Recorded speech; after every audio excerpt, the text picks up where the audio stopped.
Hi guys, my name is name, welcome to my new blog. তোমরা তো জানোই বোধাগঞ্জ ভ্রামরী দেবীর মন্দিরের মেলা হচ্ছে। তাই যেহেতু এই মেলাটা পুজোর উপলক্ষেই হয়, তাই মেলাটা খুবই স্পেশাল আমাদের জন্য। তাই আমি আর আমার বোন ভেবেছিলাম এবার আমরা একটু আলাদাভাবে সেজে যাব, যেহেতু কোনো বছরই আমার বোন আমাদের বাড়িতে থাকে না এই মেলার সময়। এবার যেহেতু ছিল, তাই ওর ইচ্ছে মতো আমাকে সাজিয়ে নিয়ে গেছিলাম।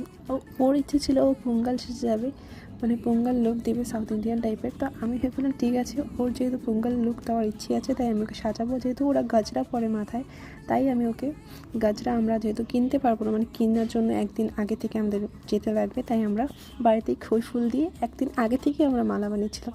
আর আমি সেজেছিলাম এভাবে সাউথ ইন্ডিয়ান, আর ও সেজেছিল পোঙ্গল, মানে দুজনেই সাউথ ইন্ডিয়ান, বাট পোঙ্গল আর একটু আলাদা হবে। তো এই গয়নাগুলো না আমরা ভেবেছিলাম যে পরবো না, বাট সত্যি বলতে লুকটার সাথে গয়নাগুলো খুব ভালো লাগছিলো। বাট সত্যি বলতে খুব হেভি লাগছিল গয়নাগুলো, বাট তাও আমরা পরে টরে ঠিক 2টা নাগাদ বাড়ি থেকে বেরিয়েছিলাম। আর ওকে খুবই সুন্দর লাগছিল। তারপরেই আমরা পুজো দিতে গিয়েছিলাম। পুজো দিয়েই আমরা একটু নকশা মারতে চলে গেছিলাম আর কি। যা হোক, পুজো দেওয়ার পরে আমরা একটু ঘুরছিলাম, ফটো তুলছিলাম। আর সত্যি বলতে আমার লুকটা খুব খারাপ হয়নি, আমি যতটা আমার মনে হয়, আমি জানি না তোমাদের কেমন লাগে। তারপরে আমরা প্রসাদ খেয়ে পুনামের সাথে যেহেতু দেখা হয়েছিলো, তাই পুনামকে বলছিলাম একটু শাড়ি ঠিক করে দিই, যেহেতু জিন্স পরে এসেছে। আর আমি ঠিক করাচ্ছিলাম বলে আমার বোনও ঠিক করিয়ে নিচ্ছে, বলে আমার দিদি হয়। তারপরে আমরা খিচুড়ি খেতে গেছিলাম। এখানকার খিচুড়ি না প্রতি বছর খুব টেস্টি হয়, বাট এবছর জানি না কেন আমার খুব একটা ভালো লাগেনি।